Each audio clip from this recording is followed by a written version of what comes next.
Hello. Obadiah, what's up, man? How much? How you doing? Good, good. Good, awesome. Thanks for taking the phone call here and joining our little tournament idea that we have going on. Yeah, yeah. Thanks for inviting me. You're the resident Canadian of our group, and it was between you and Luca, and we just really decided to go with like a known, proven winner. So, Yeah. I'm not gonna talk smack about the best of 21, but yeah, it was good to win. yeah, yeah, for sure, for sure. Um, so, are you excited for the tournament? Yes, very, very much so. I really am a fan of the settings. I wasn't in an AoE mood, if I'm honest, Mm-hmm.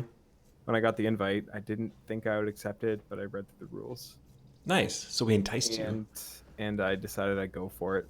Um, just felt a little burned out. Yeah, yeah. Well, But they thought the settings were really cool, so why not? nice. Well, hopefully, it kind of gives you a little refresh for it. And, we're overall, it's just trying to have fun and with a good group of people. So Yeah. cool. I don't know much about your play style, honestly. Are you more of like a micro or macro, or what kind of, how would you describe your play Um, style? I would I would say I'm more of a macro player for sure. But not like overly macro, I would say. Like I don't go for the super greedy feudal build kind of thing. Mm-hmm. But I'm not like a 1 TC all in push kind of guy. Yeah, gotcha. Yeah, it seems like we have a decent little mix here of players, so I'm excited to see that. Some of Yeah. the interviews have been, hey, we're super aggressive, and some like to sit back, but everyone Yeah, thinks I everyone thinks wouldn't they're say good I'm at super micro. aggressive for sure. Yeah, it's funny. Everyone's confident, and everyone thinks that they're like pretty good at micro. So I like it. That's good. Yeah. Are Um, you doing an interview with everyone? dude, you're the last one. You are Oh it. wow. Yeah, I have a Nice. playlist here. I'll send you as soon as we get them up. Nice. Maybe you can go through them and watch it, and then be like the fourth viewer on my YouTube channel and learn some stuff for the tournament. Yeah, for sure. Yeah. So the civs in the first phase here are, they're point based. Did you see any civs that you might like more than others? Well, let me give me a sec here. Let me go pull it up Yeah. so I can look at it. Um, let's And you see. don't have to give Well, any I've already played strategies, one but game. I've already played one game, so mhm, um, no spoilers. Mulligan's being a 3-point civ is definitely very strong. I learned that. No spoilers. Yeah, Yeah. exactly. So I definitely say they're probably the top pick in the 3 points. Okay.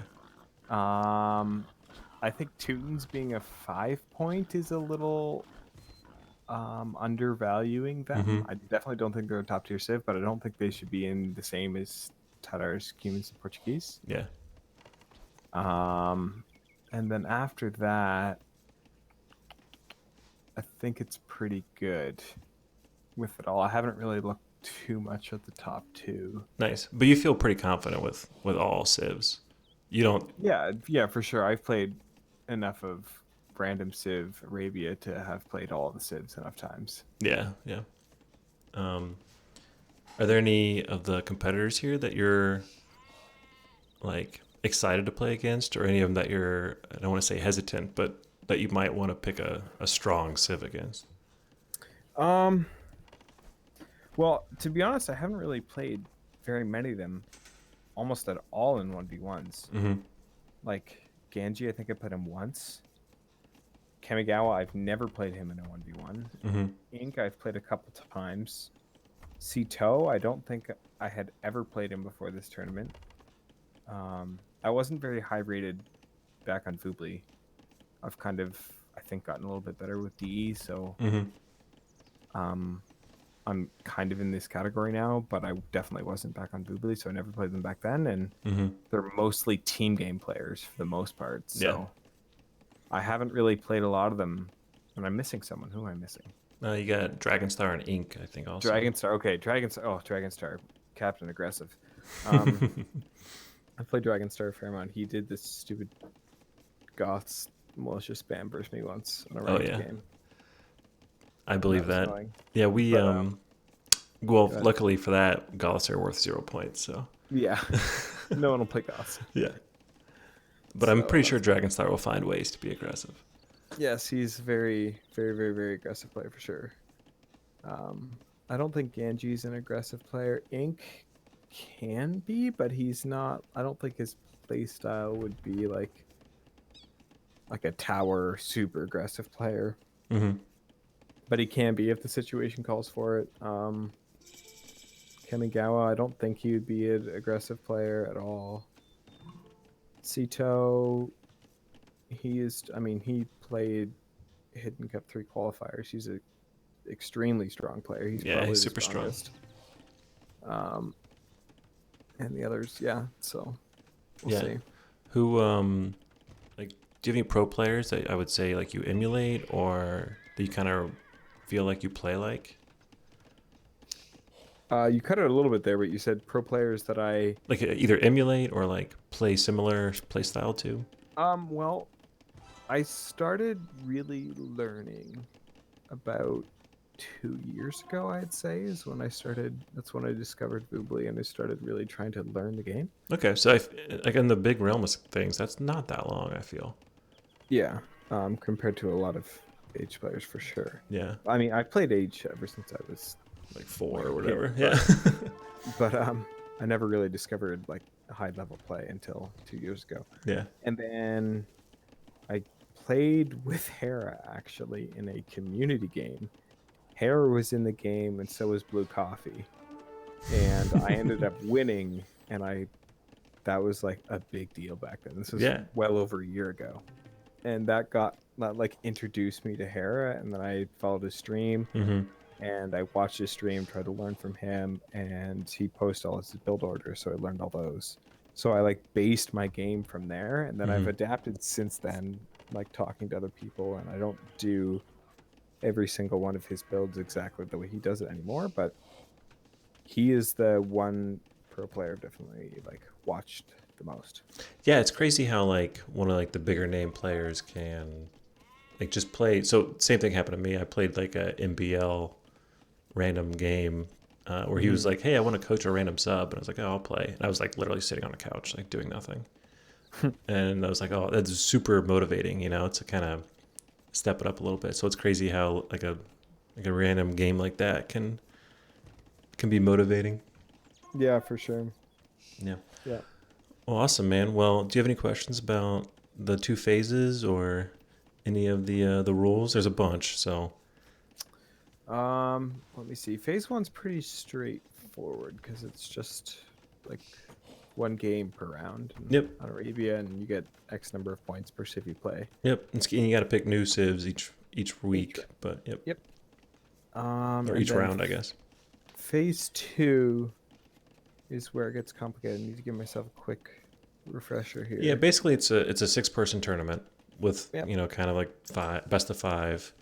You have to pick 5 different civs for each, and it starts out with a civ draft. So of the 6 players, 30 of the civs will get picked. So Almost all of them will. there will it's impossible to have any mirrors because So how does the civ draft work then if all 6 players have to be involved? yep, it'll be a snake draft for all the Okay, so civs. it's Yeah. just as soon as one player picks, the other player has to pick next, but it's not like everyone has to be there at the same time.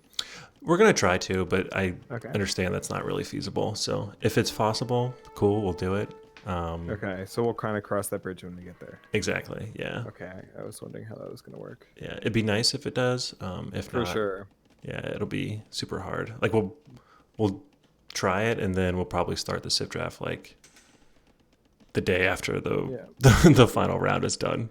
Because is it randomized who picks first? no, so will the winner of phase 1 will determine where he wants to pick, Okay. and then it'll go down the list until Got player it, got it, 6. got it. Yeah. Because there's not really that much of an advantage because it's a snake draft. Right. Maybe you want to be player. Maybe you want to be first. Maybe you want to be third. Right. Yep. Whichever reason. But Makes sense. Yep. And then, but they do get the buys, so we figured the buys are huge for like an advantage. So.